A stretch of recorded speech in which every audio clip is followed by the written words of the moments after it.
So another problem dito sa runoff is bali given dito yung area. So meron tayong tatlong area, then meron tayo ditong sewer, no? Bali yung pipe. So yung pipe na yan yung sasalo, yung orange line. Yan yung sasalo ng mga storm natin, no? Storm water. So given dito yung rainfall intensity, so naka-equation siya. So that is 3,300 divided by the time plus 19. So yun yung binigay niya. So yun yung susundin natin. Where yung T dyan is yung time in minutes, while yung I dyan is yan yung rainfall intensity in millimeters per hour. So calculate lang daw natin yung diameter ng outfall sewer required to drain the storm water from the watershed. So ito bala yung area ng watershed. If the flowing full velocity in the sewers is 0.75 meter per second. Okay, so para ma-solve natin to,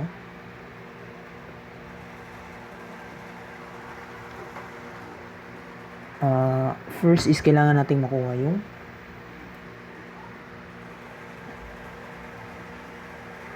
rainfall intensity.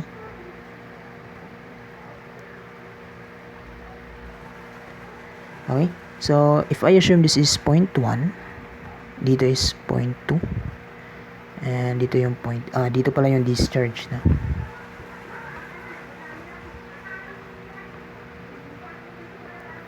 Okay, so considering yung route from 1 then to 2 then to 3, so kukunin natin yung total time of concentration niya, and then dito naman route 2 then 3, kukunin natin yung time, diba? Parang dynamics lang man daw, distance equals velocity times time, and then yung sa route 3. Okay, so nakikita natin dito na meron tayong inlet time. So bali papasok yung, pag umulan, papasok yung tubig dyan sa manhole in 5 minutes. Okay, so 5 minutes, and then nung makapasok na, so ibig sabihin magpo-flow na yung tubig sa loob ng sewer, no? So kailangan natin ng formula, di ba, na distance equals velocity times time. And then yung time is just distance over velocity, where yung velocity is given, and that is 0.75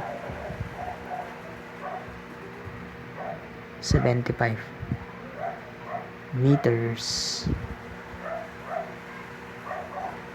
per second.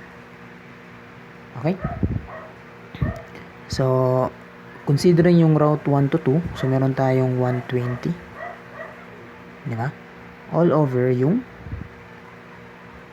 velocity na 0.75. So gusto ko naka minutes, so multiply ko na lang ng, di ba, in 1 minute that is 1 minute that is 60 seconds. So multiply ko na lang to ng 60, so minutes na to lahat, no? So bali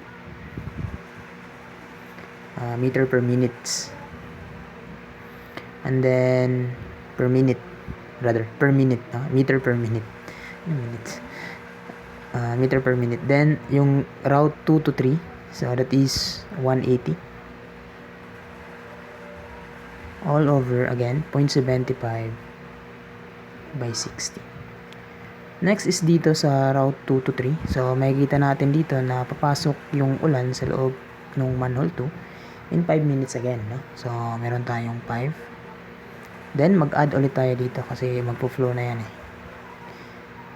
So 180 all over yung 0.75 times no 60. So ito naman yung meter per minute. Okay, kunin natin yung total time dyan, and then sa route 3, no? So nakikita natin dito na yung inlet time niya na papasok siya dito sa discharge na point is 8 minutes. So it's just 8.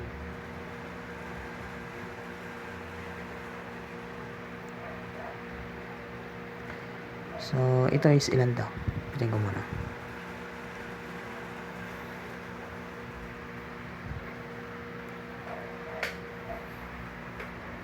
So we have 5 plus 120 all over 0.75 times 60 plus 180 all over 0.75 times 60. So meron tayong 11.7 minutes.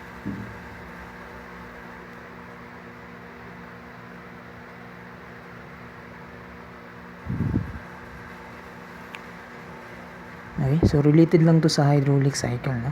Na ginamitan ng mga dynamics, ng mga force, ng mga formulas. So sobrang dali lang man din. And then tatanggalin ko na to. So ito naman is 9 minutes. So yung pinakamalaking time, yun yung mag-govern.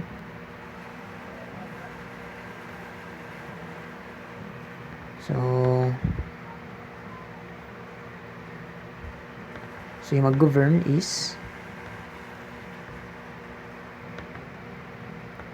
yung time na 11.7 minutes. Okay? So ngayon, babalikan natin yung formula ng rainfall intensity where yung I is just 3,300 all over yung total time plus 19. So we have 3300 all over yung time, that is 11.7 plus 19. Okay, so I don't know kung binigay niya lang yan sa problem na. So kung ano yung magiging result niya, so automatic millimeter per hour na yan. Yun yung sabi ng problem. So 11.7 plus 19. So 107.5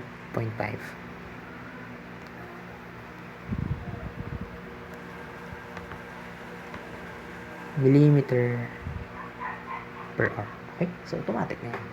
So gawin ko siyang meter per second kasi gusto kong makuha dito is yung diameter ng sewer ko, no?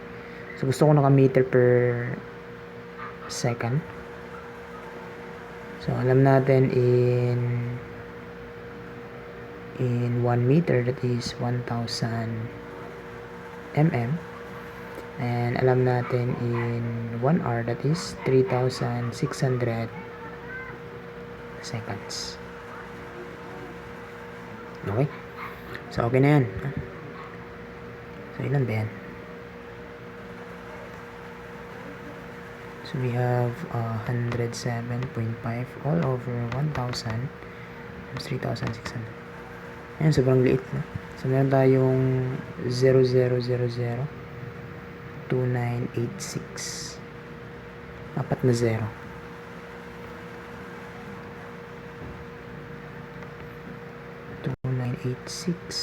meter per second.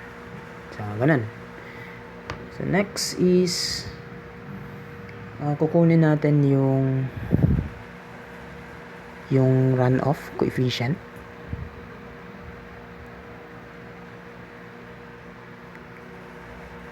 So ito na yung gagamitin natin, that is just summation sa individual runoff, individual area all over yung summation ng area. So bali dito nakikita natin na yung coefficient of runoff nila is the same, yung area lang yung nagbabago. So we have 0.016, so 0.3 and then 0.016 kilometer squared, and convert ko na lang to into square meter. So alam natin in 1 kilometer, that is 1,000 meters. So squared ko na lang yan plus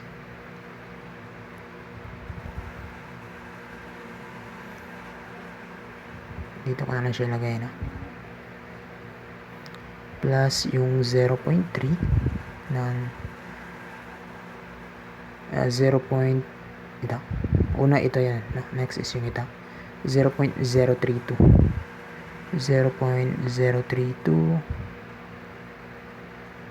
Then 1,000 meter. 1 kilometer. Plus Dito naman 0.024.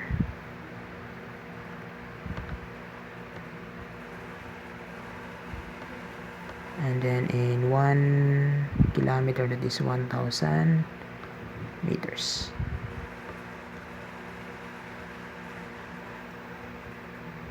So okay na ako dito. So divide ko na lang ng total area. I have 0.016 plus 0.032 plus 0.024. Ito automatic naka square kilometer. So in 1,000 meters is 1 kilometer square. So meron na tayong C, and that is just equal to, so computing ko muna. I have 0.3 times 0.016 times 1,000 squared plus 0.3 times 0.032 times 1,000 squared plus 0.3 times 0.024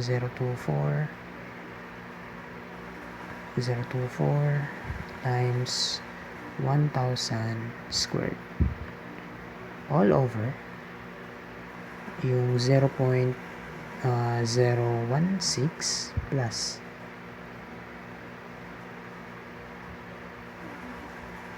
0.032 plus 0.024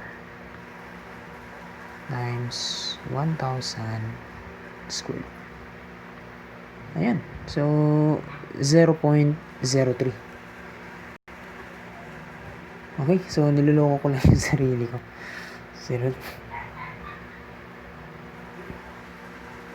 So, 0.3 lang pala. Doon pa din pa. Tama na. Okay, at least nakita niyo yung procedure. Pero ganito yung magiging procedure pag mag-iiba yung coefficient niya. So, at least nakita din. So, since similar naman din siya all throughout the area, so I think 0.3 talaga yan. So, wala na akong issue dito. So, I think makukuha ko na yung peak discharge.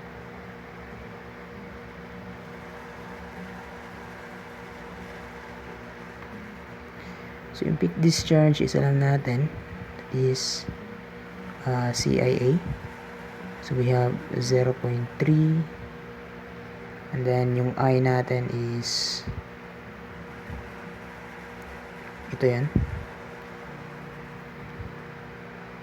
Copy. Paste. So, naka-meters yan, ha?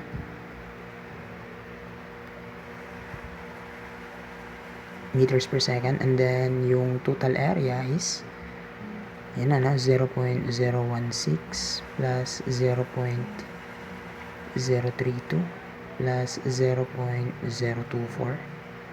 So, ito naka kilometer squared, and 1,000 meters is 1 kilometer. So, squared ko na lang din to. So, I have now the value of the QP. So, we have, ilang kaya yan?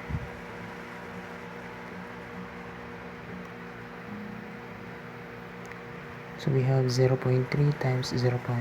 Apat na 0 yan, di ba? 2,896 times 0.016 plus 0.032 plus 0.024 1,000 squared.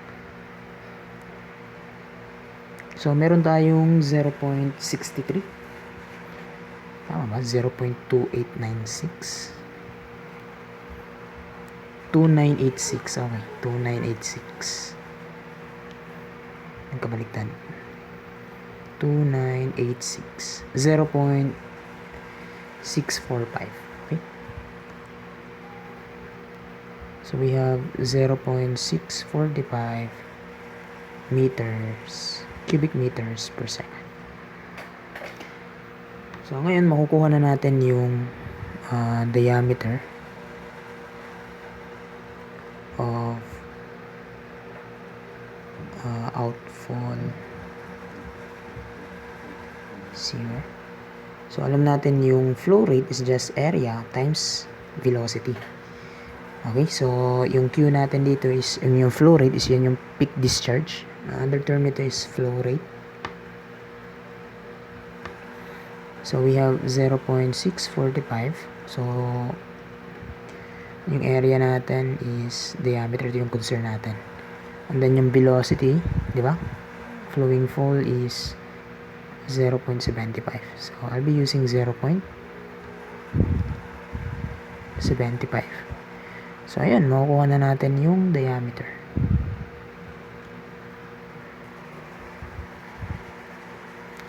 So we have now 0.645 alpha equal ng shift pi over 4 alpha x squared times 0.75 shift. So ayan, so meron na tayong 1.05 meters.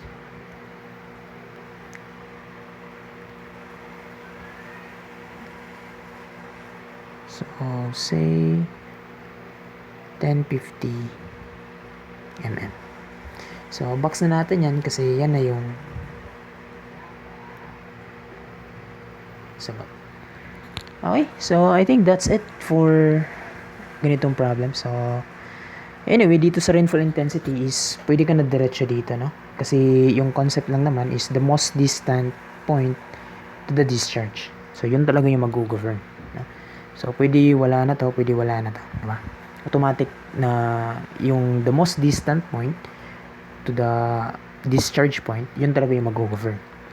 And then dito sa round off coefficient, kung nakikita mo na wala namang pabago-bago sa coefficient niya all throughout the area, so yun talaga yung magiging round off coefficient niya, no? So kung nangyari man na pabago-bago, so mas maganda na gaganito mo. Pero anyway, since dito sa problem is the same yung coefficient niya, so expected the same pa rin yung round off coefficient. And then kukunin mo yung peak discharge which is equivalent nito, which is also equivalent nito. Okay? So ayun, no? So I think that's it. So see you in the next video. Thank you.